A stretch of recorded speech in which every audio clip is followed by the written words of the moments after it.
All right. Athletor podcast. Thank you. Chase Pami. How are you, bud? Thanks for coming on. Yeah, good man. Good. I'm glad it worked out. I know Joel and I had talked some months back and just trying to line things up. It's just juggling too many things in the air sometimes. But no, I'm happy to be on. I've kind of caught a little bit about what you guys are doing and always fun um when you're getting wrestling people together and successful people together, right? And having conversations and furthering furthering the thought process of things, right? So That's the idea. That's the idea right now. And here's the deal. We I I can't explain to you how exciting it is to see a guy like you who had a lot of success as a college wrestler, international styles, come back and decide. Like this isn't like you fell into.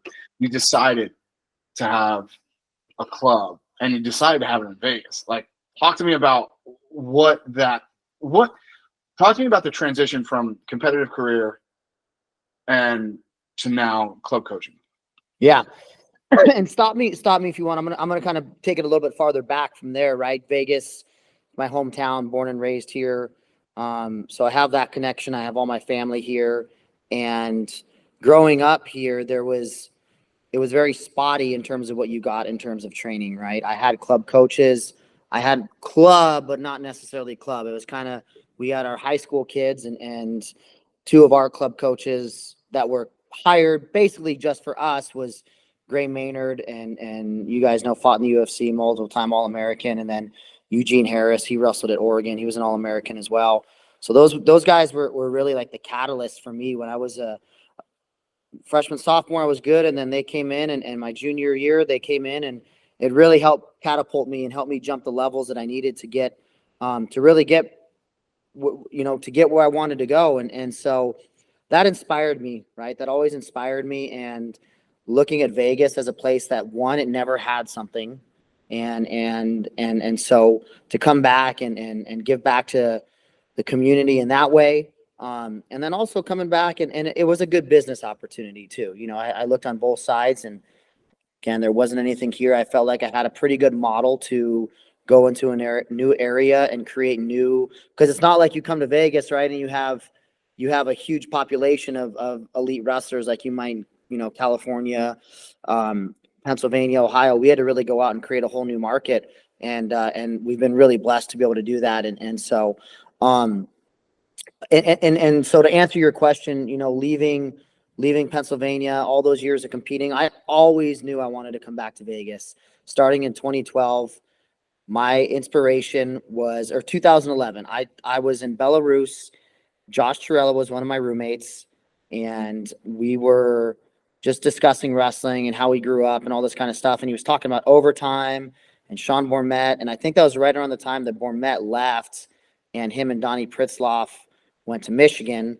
And I just remember talking to Josh for an hour or so about overtime, and I'm like, that's what I want to do. I want to do that in Vegas. That's my inspiration. Um, and from that day on, I really kind of slowly would talk to people about what they were doing, how they were doing clubs. Because, right, you look right now, like the club game's crazy. It's really like become something now that's, you're starting to see clubs pop up everywhere, right? But it was really like a 10-year process of like laying this out and learning and watching and running, club at Illinois, and then running the academy at Penn when I was coaching there, and then learning how to do all the backside stuff.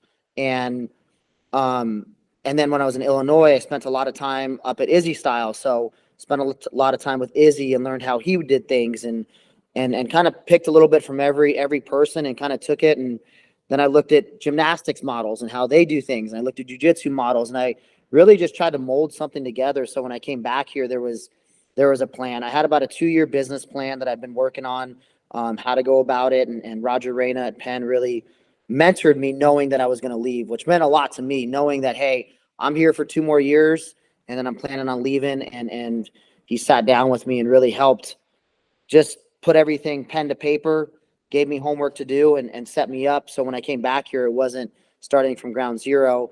There was some runway to take off with, right? So that answering your question, hopefully that answers your question, right?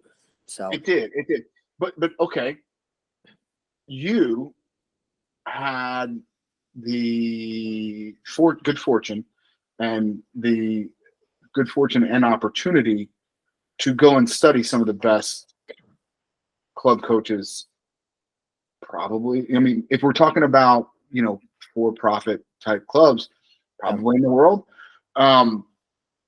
What would you say to somebody? How would you lay the blueprint for somebody who maybe didn't get to wrestle at as high of a level as you? How would you tell them to go about starting a club? Like step 1, step 2, step 3. For Vegas, the interesting thing is, I would tell you probably 30% of our club, of Gold Rush really understands the level to which I was at in wrestling. The other 70%, it's kind of like they come here, they know Gold Rush, and part of that's on us to make sure that we market it and brand it well and do all those or market and brand me well. Sometimes I don't always do the best of that, right? So you don't necessarily need a name, but understanding the business side of things, understanding markets, understanding what's important in your market, and understanding how to quote unquote like market research, right? One of the things I did before I moved back is I called multiple people here who had tried clubs before and it failed, because there had been a lot of people that had failed. And so I got some information from there. And then a guy named Rob Kate, I don't know if you guys know Rob. Rob runs most every USA Wrestling tournament, US Open, World Team Trials, World Championships. He's the guy like hidden back that you would never know who he is, but him and Pete work really well.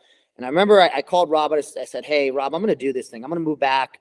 And Rob's pretty naive and straightforward. And I would call Rob at least once a month and say, "Rob, tell me why this isn't going to work." I would tell him my idea, and then I would say, "Tell me why this is not going to work," because I wanted to problem solve for all the issues that were possibly could happen, right? So there had to be some strategy to it. I had to stop thinking like a wrestler, because I think sometimes wrestlers are very, I don't mean this in a mean way, but kind of ancient in the way they think, very, just very, it's who we are, right? We're straightforward. We grind, we go hard at everything we do, but you got to be a little savvy too. You got to have some business savvy side. So to shorten that up, I would say, know your market, know what's important to your market, know what they want, understand your demographics, right? Know where your pricing is, know who you're attracting to. Joel and I had this conversation actually when we very first got this thing going about creating avatars, basically avatars of what I was going to market to. I didn't go as in detail, but I understood that I'm dealing with a very middle class, lower class market here in Vegas. But I'm also dealing with people too who do work a lot of construction jobs and things like that. And so there are people that have money, but not money, but they have money. So I had to kind of find that sweet spot with pricing. So know your market, understanding who you're dealing with, and grab as much information as you can up front.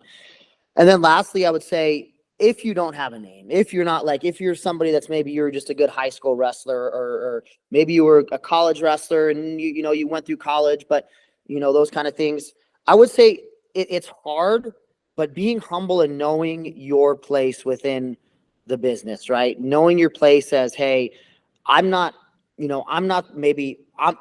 face of my business, right? But I know someday I'm going to have to transition this off to somebody else, and somebody else kind of becomes the face. But what I really intentionally did from like a business building standpoint is I put Chase Pami's Gold Rush, but I didn't want to put my name, because you see a lot of people that put their name, Jack Johnson Wrestling Club or whatever. Like, I didn't want my name to be on there for the longevity of it, because I see Gold Rush as something that's well beyond my years in wrestling. So I can always take Chase Pami off. People look at Gold Rush and they don't see the Chase Pami. Now they just know what is Gold Rush, right? And so I really tried to build a brand around Gold Rush with values and a mission that people get behind those missions and those values. Yeah, they know Chase Pami, but again, like I said, I knew my market. 70% of my market doesn't even know who I am, but 70% of my market do know Gold Rush Wrestling's mission. If you look at our branding in our gym, mining for gold on and off the mat, right? And our values, communication, leadership, maximum effort, and long game. People understand that, and they get behind the vision and the quality of what this is as a business and what it's doing for their children, right? So, yeah, a little long-winded to answer that, but that's kind of the model that I took with it, the approach that I took, right? Talked about, during this process, you had to stop thinking like a wrestler. Kind of on the flip side there, what do you think are some of the skills and traits and experiences that you found to be really valuable in translating to, starting your own business? Right. So let's rewind back to Penn. I'm there for 4 years as an assistant coach under Roger Reyna. Roger Reyna coached great teams, and then he retired and went into the startup world, for 8-9 years, and then came back to wrestling. And so a lot of what he learned in the startup world, he really brought that over to Penn, because Penn's an interesting dynamic, right? It's not your Oklahoma State or your Iowa where you just have the name and the brand. You walk into someone's living room, all that coach is from Iowa, right? You walk into a room, it's still to this day, people get mixed up with Penn and Penn State, right? So I learned a lot of, and he intentionally gave me a lot of back end work that sometimes didn't seem like, not the glorious, not the cute, not the fun stuff to do. It was kind of like, man, why is he making me do this? But one of the things he taught me, I learned, just a simple tool was just building a database and how to gather information, how to use MailChimp, how to organize my campaigns out of my databases and build that up. And then also understanding how Google Analytics work. That's a big part of our of what gets us traffic. I mean, we traffic, well up over 60, 70,000 a month, between, and it's not that we ever had to pay for anything. It's just understanding how to get people hitting your website. Right. And then little marketing, simple marketing tools. We would create these little flyers for Gold Rush, and we would go to the JV tournaments, and I would market to the JV tournaments, and we'll go to football games, youth football games, and we'll put these flyers on the car with a QR code. What happens is people hit that QR code, and as soon as they hit that QR code, it hits the website, and now we know what's getting traffic and what's not. So we'll do different campaigns that allow us to see, okay, people are this worked. We got 150 people out of the 600 flyers that we dropped out that hit the website, and out of that funnel, we got, we picked up 20 kids. It was the same thing with Penn, we started off with a huge database across the country. I believe we had one of the biggest databases that we built, right? And mailing campaigns. But you kind of go level by level, because that not all kids are going to be academic kids. So you already start cutting that down, right? And then you got to start finding fit and core value and missions and what's really important to these kids. And so your funnel becomes less, and then you kind of start building those individual relationships. And so I really translated that model right there of casting wide nets and working my way down was really big. The other thing is I didn't limit it to just elite kids. I built our things outside, or whenever people read, it says, Gold Rush Wrestling, all ages, all levels, all experiences, right? So we market to a huge net. So we have 10 coaches, but we have classes all the way from 3-4-year-olds, beginners, and then we level our classes as they kind of go up. So you could be a beginner, you could be a first year, you could be a second year, you could be a fifth year. We have something for everybody and anyone that's really trying to get into wrestling, from 3 to 18. And then we do our adult classes periodically. You said that there were clubs in the Vegas area that did not succeed. You said that there was a bunch of them. Yep. You reached out to these people and asked them where did it go wrong? What was the number one answer? What was the answer where hey, this got me here? A lot of them just thought if you build it on a name, that people will come. That was the number one thing. They've been successful in wrestling and just thought wrestling was going to draw like jujitsu or draw like, any other sport. And it wasn't, because no one really knew about it, and no one knew how to market. They didn't explicitly say that, but a lot of people didn't know how to market and how to reach the greater valley of Las Vegas and find the right places. They just thought, okay, I'll build it, people will come. That doesn't work here. Do you think that that's indicative of being Las Vegas, which typically has not been the mecca of wrestling, or is that just can we supplant Vegas with, I don't know, a place in Kansas or Missouri or New Mexico? Do you think that unless you're, so I guess what I'm trying to say is a lot of places, New York, New Jersey, Pennsylvania, California, you can just go walk in and be a name because you had success and people know who you are in the wrestling community there. But I don't know if that's the case in other parts of the country. Do you think that Vegas was an isolated situation, or is it just most of those towns across the country?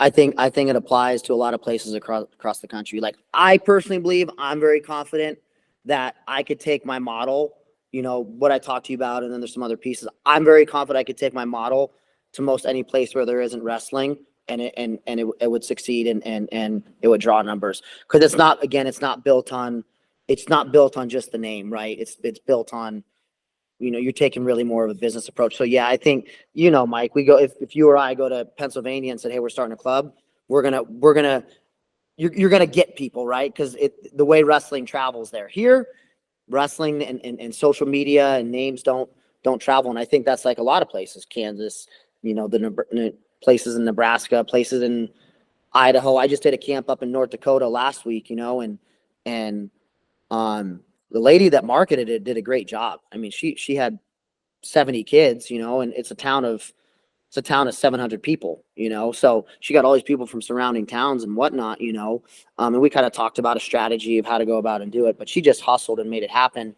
But in my mind, I was like, you know what? I wonder if I think I would need to figure it out a little bit, but I think I could make this model work in this area if I really wanted to, right?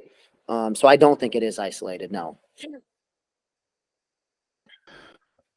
How much of the lessons that you learned along the way, like how hard is it to kind of convey some of that stuff to your kids in the club? Obviously there's, some core values and things like that you try and impart. How much of that is like the kids coming in with that background already, with some of these intangible skills, and how much is that like, I have to teach it, and I'm having such a hard time getting this across to the kids?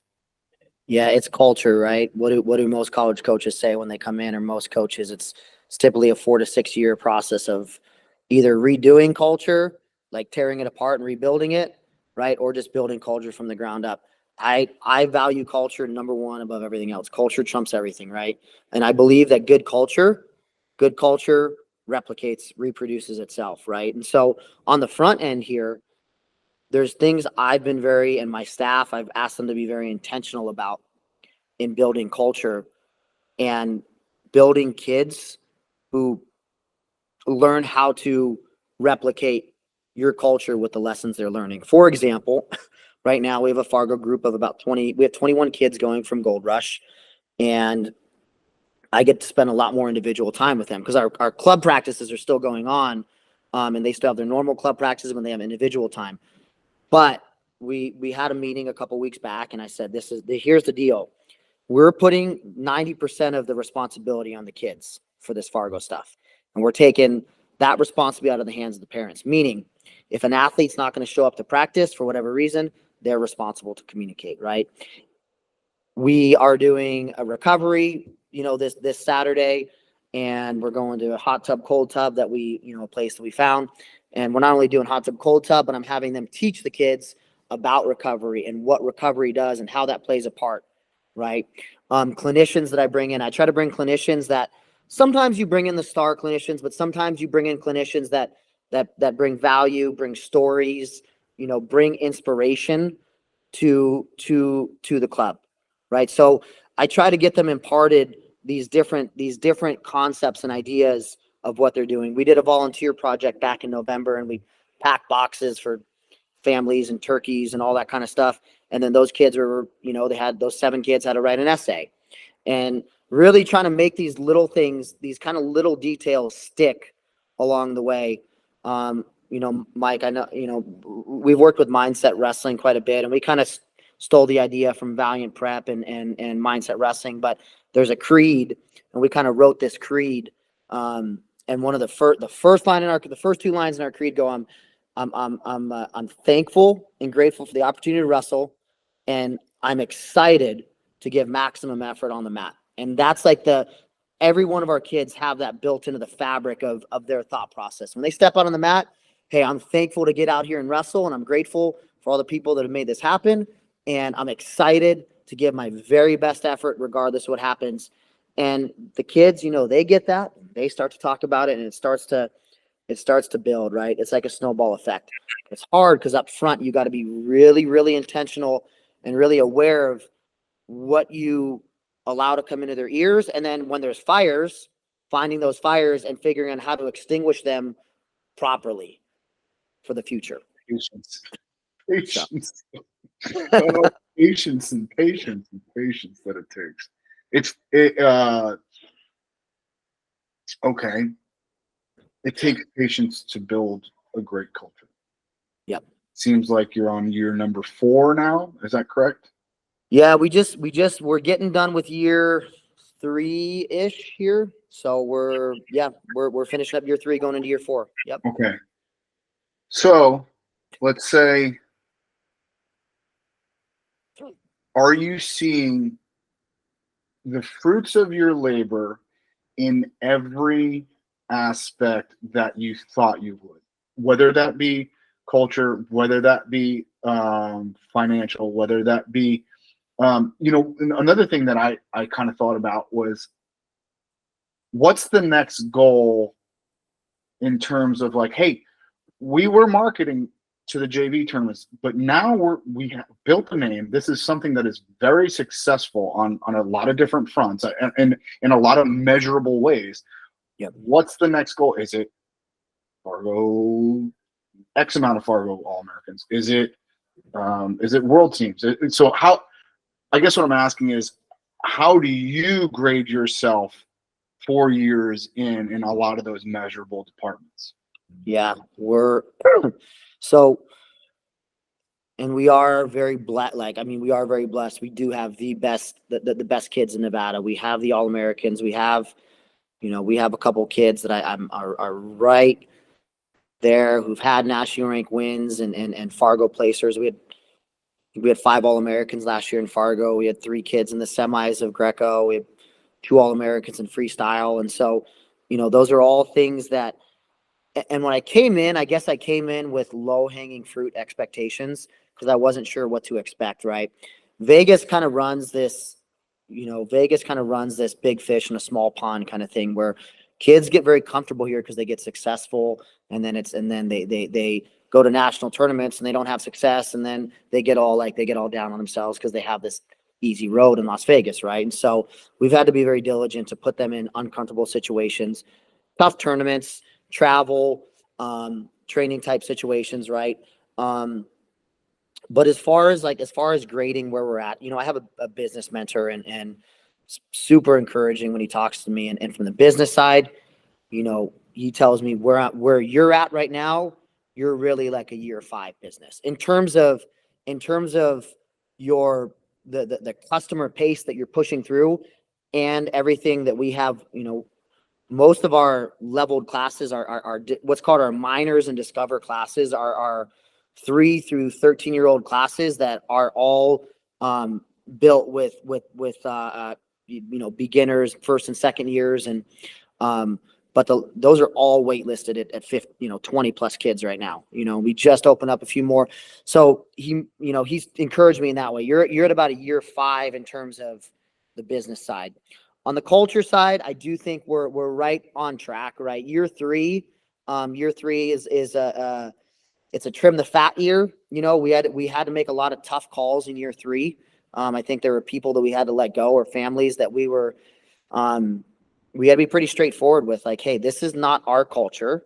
This is not who we are. And if this is not the right fit, right, then you need to go find somewhere else.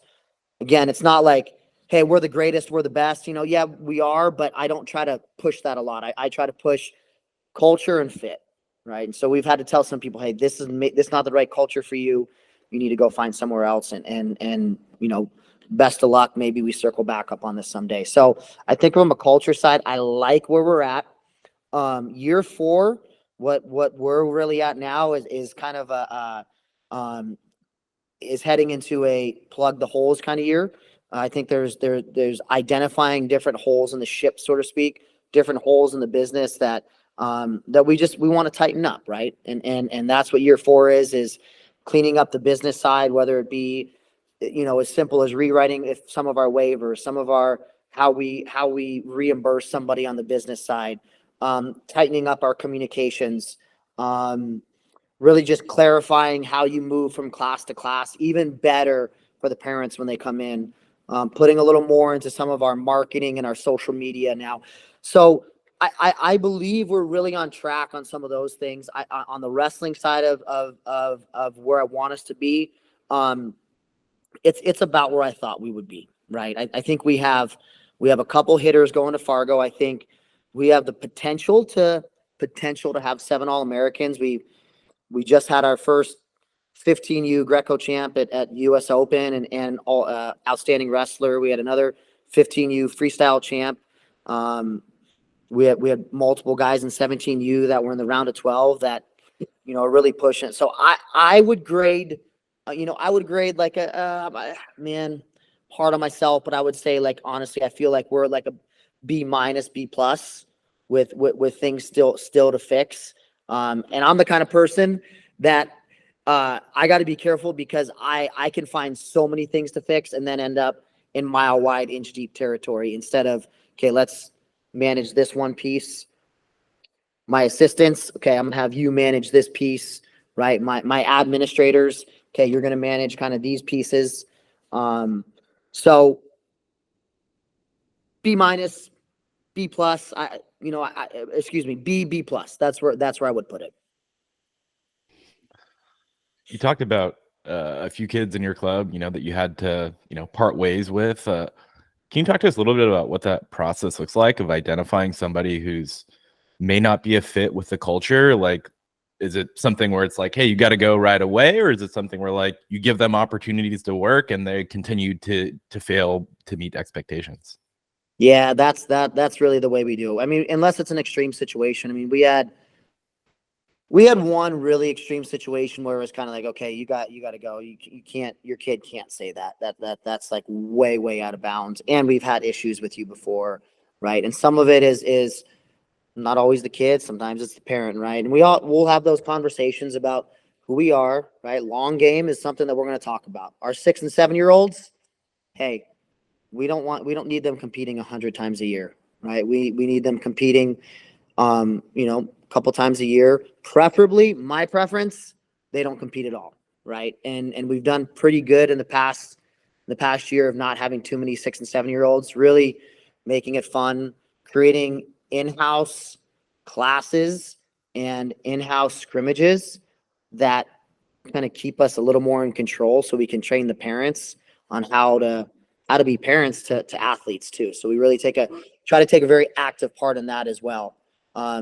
Which, as you guys know, I mean, if you've been around youth clubs, that's a lot.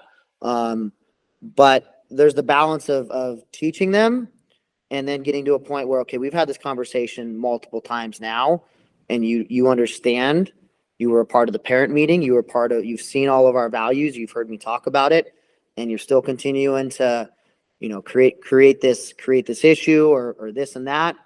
Hey, look, respectfully, this is just not a right fit for what you want and what we want. The other thing I'll do too is ask that question early on. Is like, what's most important to you, mom or dad? Like, what do you want for your son? Or what do you want for your daughter? What do you hope for them? Right. And I try to listen and ask questions that surface some of those core values. And then I'll kind of come back with, hey, these are our core values: leadership and long game and and communication. And hey, mom and dad, what do you think about these core values, right? These are the values that when your kid's done with Gold Rush, when they go to college, I can tell Coach John at Cal Poly, or I can tell Coach Zeke at Arizona State, or, Coach John at Oklahoma, hey, this is the kid you're going to get. This is the values that should be built into them, and this is the skill set that's laid underneath them. You understand that, and you understand the vision that we're not in it for success right away. We're in it for delayed gratification and success down the road, then you're going to be okay. But if you want success now, you want your 6 and 7-year-old to be a national champ, it's not going to be fun for you. It's going to be not a good fit. There's a couple other clubs in the city. Hey, like, they're good guys. I talk with them. I know them. Maybe go try like these other clubs, which sometimes it's hard, but now that we're at a place where, again, like, our market allows us to do that, where we've got so much interest, it is a little easier. We had to do it a couple times the first and second year. We had to just let people walk, and it was a little bit like, are we doing the right thing? And I think we're building for culture in the future, right? That's a big deal, man, because it's scary, right? Especially when this is how you put food on your table. I can remember sitting down, when I was running a club in Jersey, I didn't have, I only had 2 assistant coaches, but I don't want to say that I didn't trust them. I don't know, maybe I just wasn't as transparent with them, but I remember sitting down with my wife going, we got to get rid of these people. They're batshit crazy. They're batshit. She's like, but they pay so much in private. They're batshit crazy, and it's a cancer, and it's really tough. It's a conversation that you don't want to have. It's a conversation that needs to be had, and it was always the best thing moving. It always wound up being way better than you could have expected. So let's say someone doesn't start from scratch. Let's say they don't come into a city let's say they inherit a team, okay? And maybe the culture is not great. Maybe but they're having success. What would you say to somebody that is taking over a team? What is the number one thing that you would do to help change the culture as quickly as you can, obviously? So funny enough, let's rewind back to me moving back to Vegas, January of 2020. I'm on the fence about moving back, because I kind of, I'd retired. I'd let Roger know, hey, in the next 2 years, I'm going to move back to Vegas. I know your mentor, he's mentoring me, but I'm making pretty good money as an assistant and running the academy. And I'm like, okay, this is pretty darn good, man. Maybe I don't want to move back. So I'm going, and then I'm like, but I want to be back with my family. I want to start a club. I just want to get this thing going. I want to be home. I've been away from Vegas for 15 years. January of 2020, my dad has an incident that basically, like, I thought I was coming home to him dead. I gave a POA over the phone. I'm his POA. I gave it to kind of let him pass. And long story short, he ends up making a full recovery and everything. And then at that point, I said, okay, I'm moving back to Vegas. Roger, coach, he let me come home for a week and get everything in place. I said, I'm going to leave at the end of the year. And he was good with it. And so then we get to a month later and what happens? COVID. I'm like, oh my God, like, how am I going to do this? Like, I don't even have a building yet. I don't have any kids. What is going to happen? So then this guy, like, one of my good friends here is like, hey, there's this guy, Pete. He wants to talk to you. And I knew Pete ran a club called Pistol Pete Wrestling that he ran here. And they were a pretty good club. And it had the best club in Vegas had just kind of disintegrated. They had about 20 kids that left the best club here in Vegas, fall out with the coach. And all those 20 kids most of those kids ended up at Pistol Pete. So he's like, hey, Pete wants to talk to you. I'm like, why does this guy want to talk to me? We're about to be rivals. Like, I'm coming to Vegas. Like, he's about to be my rival. And then he starts calling me. We're playing phone tag for about 2-3 weeks. And then finally my buddy's like, you need to talk to Pete. He wants out of this thing. He wants out of this. He wants to get rid of the club. And so I'm like, oh, okay. Change the game. So I call him. Hey, what's up, man? Hey, we have the conversation. He's just, hey, dude, I know who you are. Known you forever. I have a ton of respect for you. look, I've run this club for the last 6-7 years now. I did it when I was, he's like, I did it when I was fighting.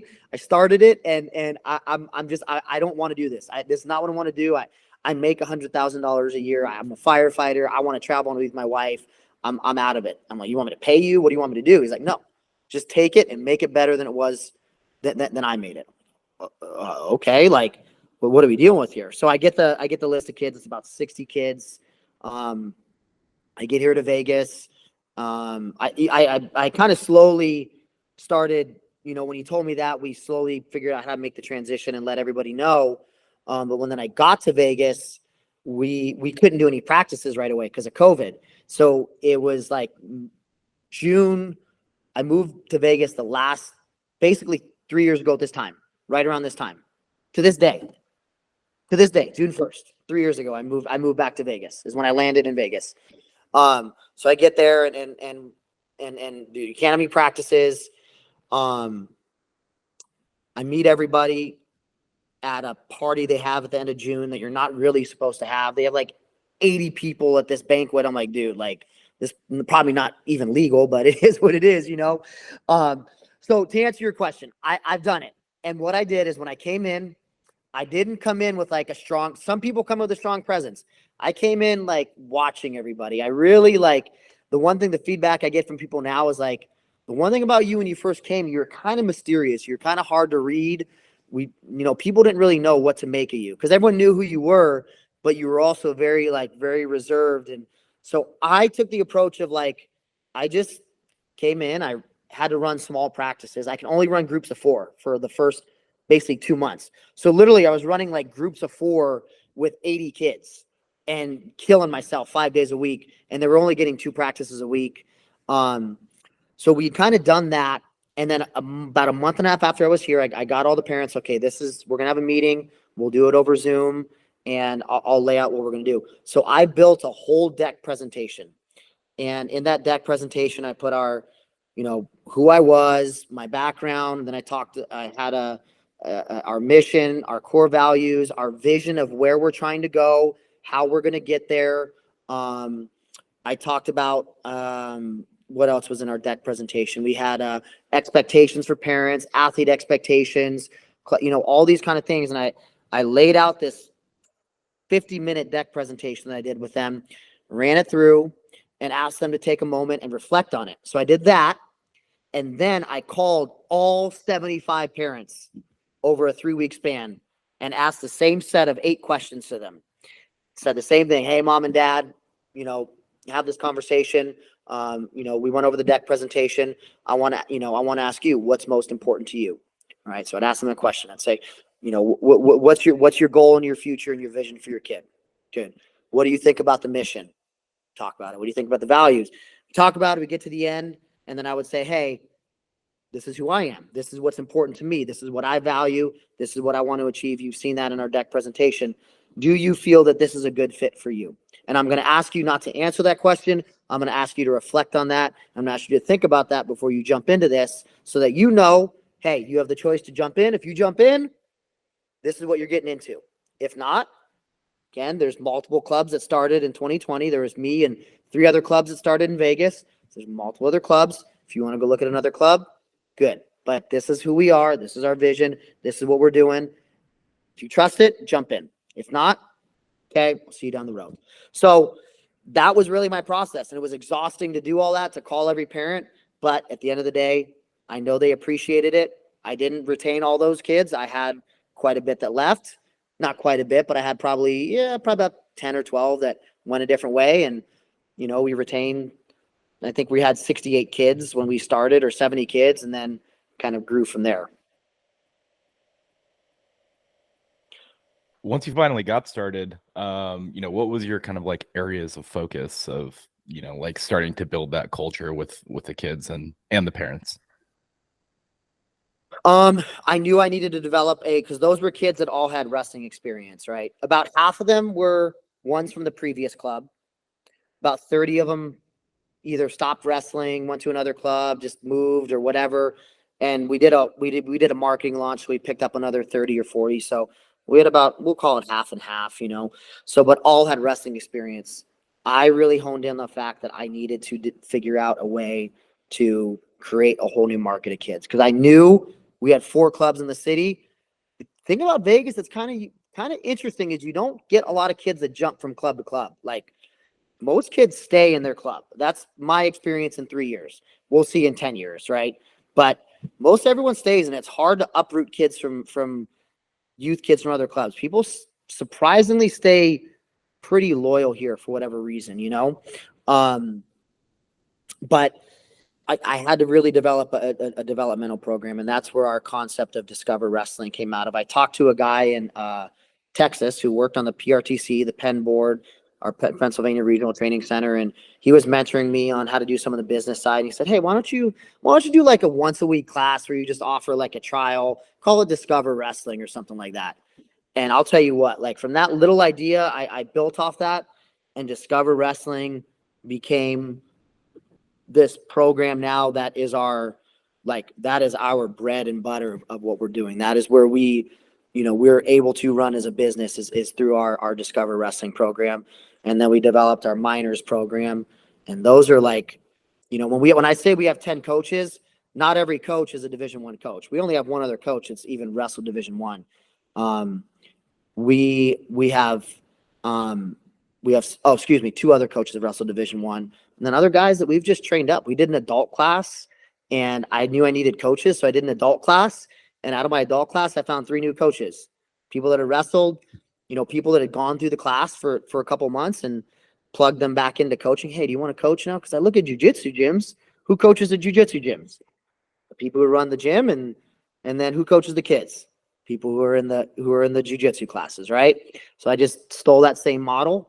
And then the thing I think that other thing I identified is, I'm an elite level wrestler coming from an elite level. I'm just running practices for Kyle Snyder, a couple months before. Now I'm running practices for 5 and 6 year olds.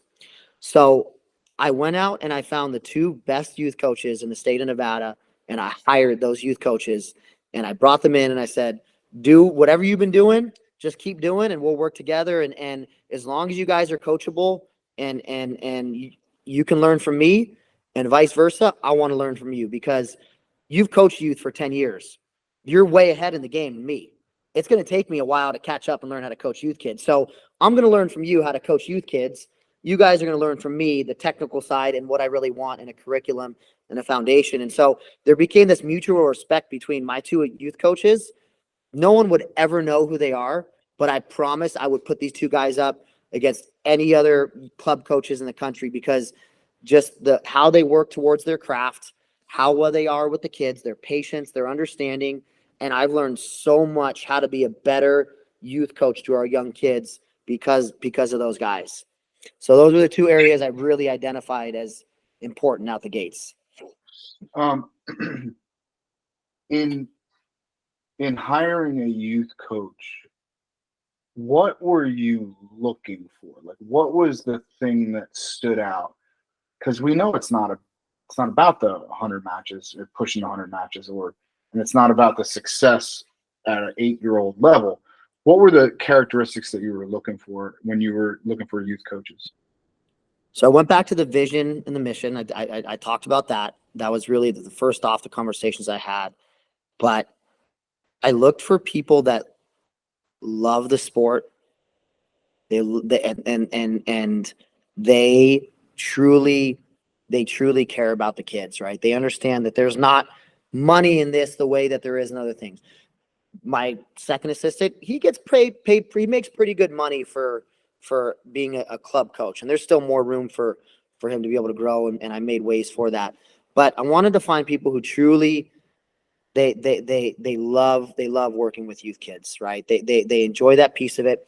I also looked for coaches who had worked with parents in the past, so they were already had that foundation of how to deal with that piece of it.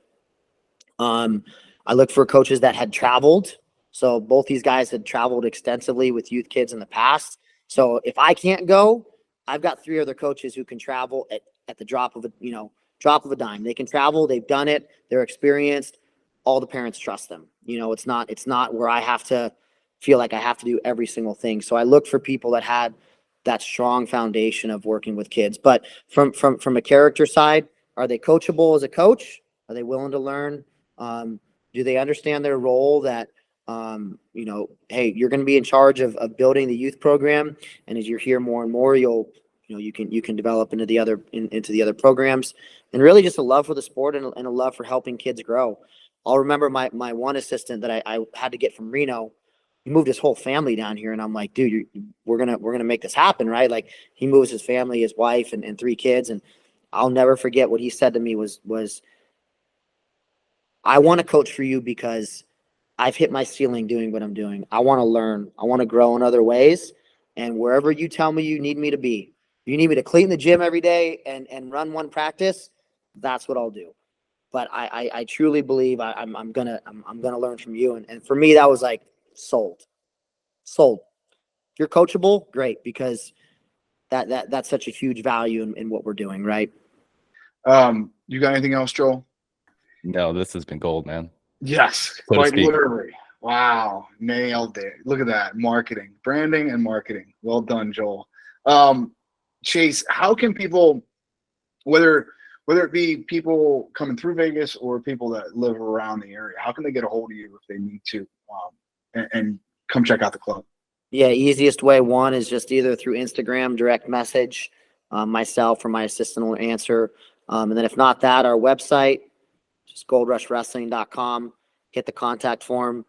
And I promise I have a rock star assistant who literally calls people back in like 1 minute. It's like, she's amazing. Like, people, hey, your assistant called me back in 2 minutes, just so you know. Like, she's a rock star. I'm like, yeah, I know. That's why she's doing what she does.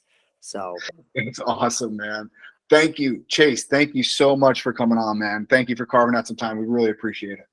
absolutely, you're welcome. All right, man. I'll talk to you soon.